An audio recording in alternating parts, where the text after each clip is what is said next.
So చెప్పండి ఇలా ధర్నా చౌక్ దగ్గర ధర్నా చేయడానికి ముఖ్య కారణం ఏంటంటారు? యాక్చువల్లీ మన దగ్గర కేసులు చాలా పెండింగ్లో ఉంటున్నాయి. సో హ్యూమన్ రైట్స్ కమిషన్లో చైర్మన్ గారు లేరు, తర్వాత ఇది లోకాయుక్తలో కూడా చైర్మన్ గారు లేరు. సో బాధితులు ఎక్కువైపోయి సో కేసులు పెండింగ్ అయిపోతుంటే సత్వర న్యాయం అనేది మనకు జరగట్లేదు. సో దానివల్ల ఏంటంటే బాధితులు ఇబ్బంది పడ్డాము, తర్వాత వచ్చేసి వాళ్ళకి కేసులు సాల్వ్ చేయలేక అండ్ కోర్టులో పెండింగ్ ఉండేసి ఇది డిలే జరుగుతుంది. సో ఫాస్ట్గా చేస్తే ఏంటంటే జస్టిస్ ఫాస్ట్గా వస్తుంది, వాళ్ళకి కొంచెం సత్వర న్యాయం జరిగితే వాళ్ళు కొంచెం ఉపశమనం పొందుతారు కదా. సో దాని గురించి మనవంతు సాయంగా మనము దీని గురించి కొట్లాడి సో రేవంత్ రెడ్డి గారిని తర్వాత వచ్చేసి మన రాష్ట్ర పెద్దల్ని మనం మనవించుకునేది ఏంటంటే సో చైర్మన్ గారిని అపాయింట్ చేస్తే త్వరగా సో ఈ కేసులు అనేది పెండింగ్ లేకుండా పోతాయి.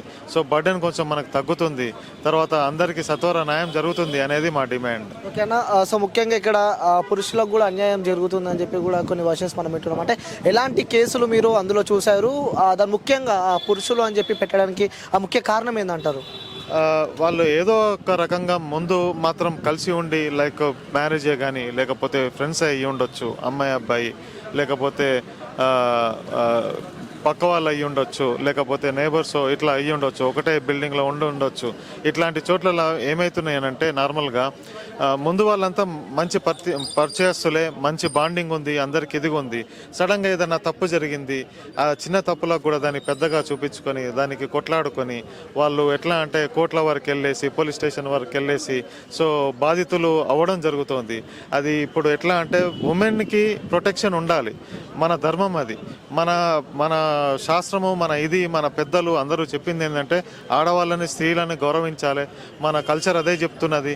సో పెద్దవాళ్ళు అదే చెప్తున్నారు, లోకం అదే చెప్తుంది, చదువు అదే చెప్తుంది. కానీ ఇక్కడ వరకు వచ్చేసరికి మన వాళ్ళందరూ ఏం చేస్తున్నారు అని అంటే సో దాన్ని అడ్డం పెట్టుకొని ఒక్కొక్కరి మీద వాళ్ళని ఎట్లా ఇది చేయాలి, టార్చర్ పెట్టాలి, వాళ్ళ నుంచి మనం లబ్ధి పొందాలి, ఫైనాన్షియల్గా కానీ లేకుంటే సైకలాజికల్గా కానీ సో లేకపోతే మానసికంగా ఇది హింసించి వాళ్ళని ఇది చేసి దాన్ని డబ్బులు చేసుకుందామని చూసి వాళ్ళ మీద తప్పుడు కేసులు బనాయించి వాళ్ళని ఇబ్బందికి గురి చేయడము.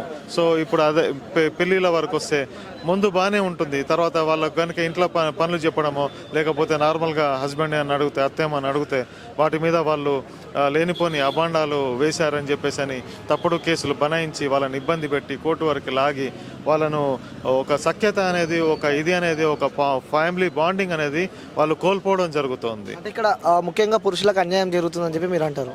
పురుషుల కంటే అందరికీ జరుగుతుందని నేను చెప్పట్లేదు, కొందరికి జరుగుతున్నది.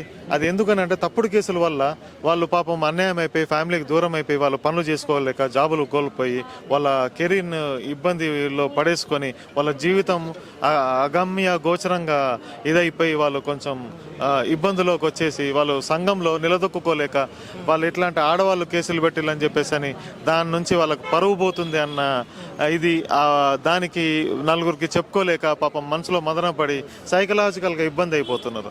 సో అలాంటి దానికి ఏంటంటే న్యాయం అందరికీ జరగాలి, ఆడవాళ్ళకి జరగాలి, మగవాళ్ళకి జరగాలి. సో అది మనకు ఎట్లా అంటే ఇప్పుడు తప్పు ఎవరిదున్నాయని చూసుకొని ఆ వెయిటేజ్లా ఇప్పుడు ఎట్లా అంటే ఏది కానీ ఎవిడెన్స్ స్పీక్స్.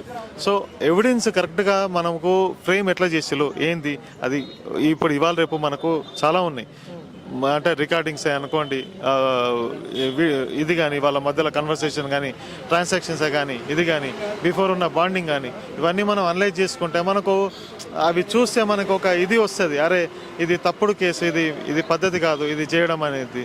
సో ఆ ఇదికి మగవాళ్ళకు కూడా న్యాయం జరిగితే వాళ్ళకి కూడా అండా ఉంటే ఇట్లాంటి కొందరు బాధితులు ఉండరు. ఇట్లాంటి ఇప్పుడు అతుల్ అని చెప్పేసి అని ఆయన ఒక అతను ఉన్నాడు. సో ఆయన వచ్చేసి భార్య ఇట్లా చేసింది, మంచి ఐటీ ఎంప్లాయీ, మంచి కెరీర్ ఉంది. కానీ ఏంటంటే భార్య పెట్టిన ఇదిలా పాపం పిల్లని కూడా చూసుకోలేకుండా ఆయనకు ఒక కూతురు ఉన్నట్టుంది, ఆ ఇది కూడా చూసుకోలేక ఇబ్బంది పడిపోయి పోలీస్ స్టేషన్లలో న్యాయం జరగక కోర్టులో న్యాయం జరగక అతను వచ్చేసి ఎవరికి చెప్పుకోవాలి అర్థం కాక తన గోడు ఎవరు వింటలేరు, నవ్వుతున్నారు, పరుగు పోతుందని చెప్పేసి అని సూసైడ్ చేసుకున్నాడు. సో ఇట్లాంటివి ఒకటి కాదు, రోజుకి ఎన్నో వస్తున్నాయి. బట్ మనం ముందుకు వచ్చేవి కొన్నే. సో ఆ ఇది కూడా రాకుండా మనం అందరికీ న్యాయం చేద్దాం అనేది మన ఉద్దేశం.